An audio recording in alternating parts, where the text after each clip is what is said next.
Hi everyone, thank you for joining us on the Project Truth 2020 home show online. My name is Eden and I'm joined today by Anna and Hello. Nadine, and we are going to be discussing the very brought up conversation topic of fetal abnormalities. So especially when we're on the streets doing outreach, this is something that comes up a lot. A lot of people do like to bring up the situation of a possible fetal abnormality to try and justify abortion, but we're going to talk to you today a bit about how we tackle that, how we approach these people who come to us with these concerns, and also about personal experiences. So if we just want to kickstart it with Anna, have you ever had any kind of experience talking to people on the streets about fetal abnormalities? Yeah, it comes up quite a lot.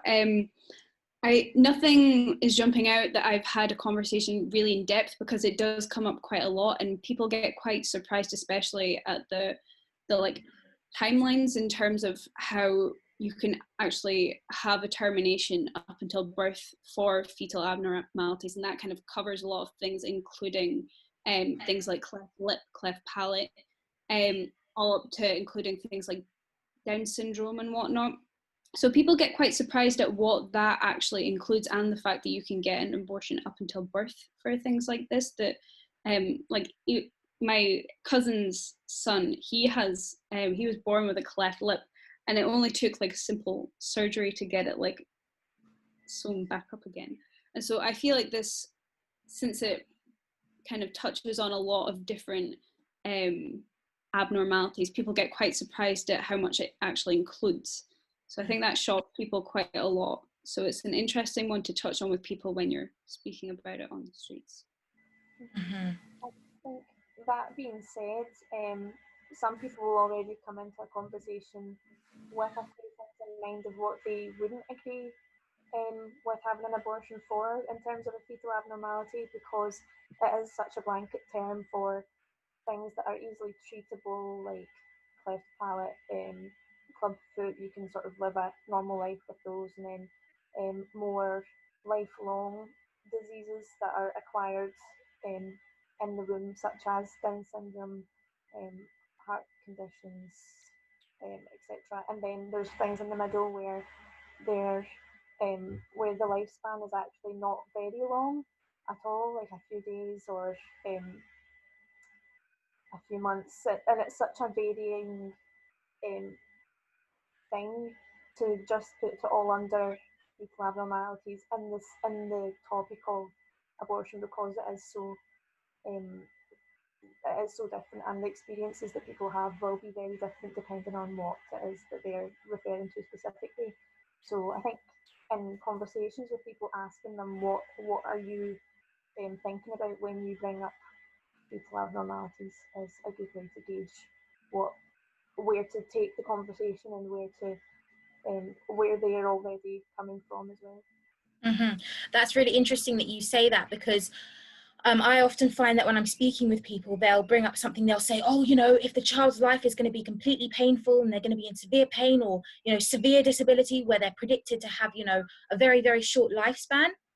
And that's where I'm able to actually bring my personal story. So I had a sister, Josephine, who was very severely disabled. In the womb, she was diagnosed with something called Fetal syndrome. And it's a chromosomal abnormality that affects, obviously, the chromosomes, and it can cause a lot of multiple complex organ defects. And so I will always bring that up, and I'll say, well, actually, my sister was severely disabled. She was predicted to have a life that was, if she made it up to birth, was only a couple of days after, and then she was predicted to die. But she actually defied the odds, and she lived till she was almost 4. Yes, she was severely disabled. Yes, she was in and out of hospital for her life, but at the same time, she was also one of the happiest children I've ever met. And so I'll kind of bring in that personal touch and say, as well, I used to go to her special needs school, and I used to meet so many children with special needs and disabilities, and they, looking at them and seeing how much joy they had, and also how much joy they brought into other people's lives around them, they really are incredible human beings, and a lot of people do find hope and inspiration from them. So I think that, especially when we're talking to people about this issue, specifically disabilities and special needs, it's so important to bring up the fact that actually their lives are just as valuable as ours. Yes, they might not be in that kind of category of what somebody would consider a normal life, but it doesn't mean that their life isn't worthy of having a chance. And I think especially hearing stuff like that, because again, you don't discriminate against born people with disabilities. Nobody does that. I mean, you go to Sainsbury's and the first bays right outside in the parking lot are for disabled people. And as a progressive so-called society, we always kind of think, oh, you know, no discrimination. We don't like doing that. You know, give people who are more vulnerable, more care and support. But we have that on one hand, and then on the other hand, we have this violent, like, pro-abortion culture that is cultivating a mindset where actually, no, these people need to be targeted and exterminated and be saved from a life of hardship, which I actually think is a really overprivileged statement to make. To ending someone's life because your like small mind has put them into a box of not worthy of living.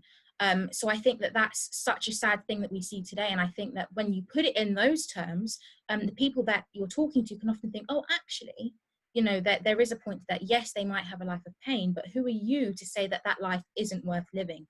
I don't know if like that makes sense, but yeah. Yeah, I think another thing to sort of factor into it is that there is a grief that comes with learning that the child that you've been sort of hoping for the best for has this other path that you probably didn't think would ever happen to you, and then to learn that everything's now going to be quite different depending on what it is. It can be quite daunting, and I think having under 9 months to sort of process it, something that could be like a lifelong, have lifelong effects, is something to consider when talking to people about it. But at the same time, it's factoring into this sense of wanting to be in control of the situation, and I think that's where a lot of fear comes from. When someone's given a preterm diagnosis, is that what you thought you were in control of now actually there's all these different outcomes and you're not really sure what it could be. And some people will get a diagnosis before birth and then actually when they're born they're fine, and then some people, for example Down syndrome screening, won't get picked up and then when they're born find out that they've got Down syndrome. But it's all about this control that we can't actually guarantee. And that being said, you were saying about your sister. My brother has a heart condition and needed surgery and things as a baby, and well, needed a few operations basically. But although that was a congenital abnormality that is going to be with him for the rest of his life, he lives like a relatively normal life. It's obviously has difficulties that have come up, and I think with anyone who has health issues, there will be times when it's more difficult than others. But if you think about people who then are born without a congenital abnormality, and then later on develop, kids that develop like type 1 diabetes, you can't predict that will come up, but later on then they end up having to monitor daily, and will probably actually need to put more care into their medical well-being than kids who have congenital like diseases, and will have to keep on top of it for a lifelong time, but will not be putting in as much work as someone who will then develop a condition. And you can't predict that really either. There's risk factors that can make it more or less likely, but they are not things that you really consider in terms of prenatally. So it's just about controlling outcomes. Mm-hmm. Yeah. Not knowing. Mm-hmm. Yeah, I think that's a really good way to kind of approach it, especially when speaking about this issue with like people that you don't know. So for instance, if I didn't know any of you and I just started speaking about this issue on the street with you, I wouldn't have known that either of you had siblings who had like disabilities, so to speak. So I think that that's the most important way to approach it, is like through compassion and understanding, and trying to understand your best, because obviously it's quite easy, especially for me, to be like, well, like everyone's life is, you know, important, and you know, no matter whether you have a disability or not, like you can't discriminate based on that. But then when you're a mother and you've had these kind of thoughts about your pregnancy, what it's going to be like, taking your child to school, kind of like feeding them, and you know, watch them grow up and, you know, get married and whatnot, and then you get like halfway through your pregnancy, because things like this aren't really flagged up until midway or even more than midway through your pregnancy, and then this bombshell comes and you start realizing, okay, everything that I thought that my life would be after this is not going to be how I thought initially. And so just kind of having that in the back of your mind, and not assuming that people haven't had this experience, you know, and just kind of being very like gentle and compassionate about the situation, rather than, you know, Milton. I think it can be kind of difficult to, especially if you've had so many conversations about it, there's kind of like a way of tackling the issue in your head sometimes, but just kind of taking each experience as quite individual, because everyone is different, and obviously everyone's had different experiences with. Absolutely. I actually think that's a really important thing to note, is that I think oftentimes pro-lifers have this idea that there's a script that they need to follow every time they have a conversation about this or this. They need to touch on this and this. But at the end of the day, when you're out on the streets dialoguing and stuff, the main thing I think, well, one of the things I think is most important is actually making them see that A, you care, B, you actually are there, like offering support and helping, that you actually want to help and support them through whatever they're going through or have been through, or, you know, might do experience in the future. And also just helping them realize that we're not all weirdos who want to scream at them, you know, jump down their throats about it, but actually showing them that actually, no, we do care, and we can understand why people would consider abortions in certain circumstances. But just because we can understand it and empathize with it does not mean that we have to agree with it. And just give them kind of like seeds of thought to take away, that hopefully, you know, throughout their life it might grow and flourish and they'll become amazing pro-lifers.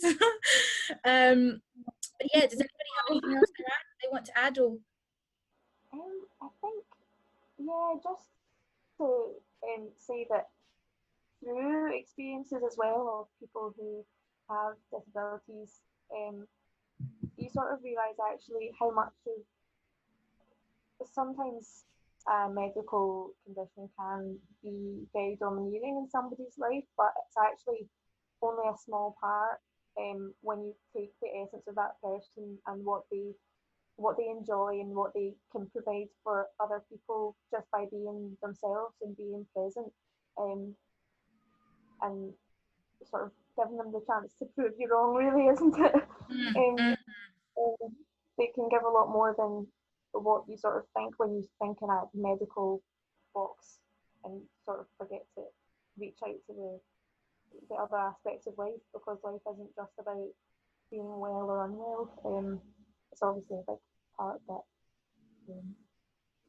absolutely, yeah, I definitely think that's true. And there's actually a quote by this guy that I really love, and he said, you know, you should view everybody not as like a disease or a disability or a syndrome, but as actual human beings with worth and value. So I think on that note, we can wrap it up. But thank you everyone for watching. Hopefully we'll see you all on Project Truth next year. You can join us on the roadshow and have some real conversations. But we have some amazing content coming up for you during this week that we hope you enjoy and we hope you find useful in your quest to abolish abortion with us. So everybody take care, and we'll see you soon.